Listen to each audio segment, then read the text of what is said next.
Mais s'il y a bien un ingrat, c'est bien lui. Quand je prends dernièrement les propos d'Emmanuel Macron sur l'Afrique, eh bien, tout Africain conscient devrait donc comprendre très vite tout ce qu'il a pu nous dire et qu'est-ce que ça signifie. Le général Tchiani a dit il n'y a pas longtemps du changement donc de tactique ou de stratégie des forces françaises en Afrique. Et je pense qu'il est venu le confirmer. Il s'agit de dissoudre et de garder un dispositif socle. Et Emmanuel Macron l'a si bien dit qu'on ne peut que le remercier pour cette sincérité.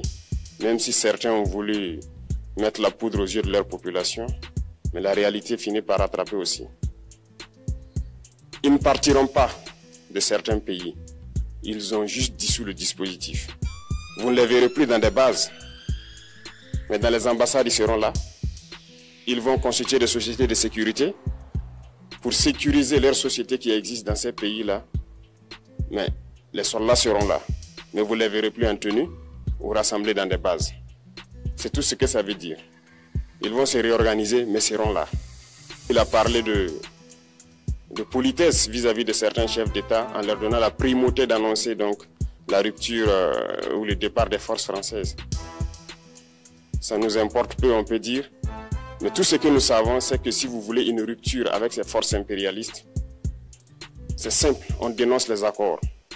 Tout commence par là-bas. Et je pense que l'exemple du Tchad, en tout cas, est palpable. Ils ont commencé par dénoncer les accords. Sinon, si on ne dénonce pas les accords, juste dire que les bases quittent, on n'a rien fait. Parce que le problème se trouve dans les accords coloniaux de défense qui ont été signés depuis l'indépendance. Mais en plus de ça, il a aussi insulté tous les Africains dans ses propos. Il y a une partie qui a retenu mon attention, là où il parlait d'ingratitude. Et que l'ingratitude est une maladie non transmissible aux humains. Lui, il est humain, notre ingratitude n'est pas transmissible à lui. Voilà comment ce monsieur voit l'Afrique, voit les Africains. Nous ne sommes pas des humains à ses yeux. Peut-être que c'est lui qui n'est pas humain, il ne se met pas dans la classe des humains. Mais s'il y a bien un ingrat, c'est bien lui.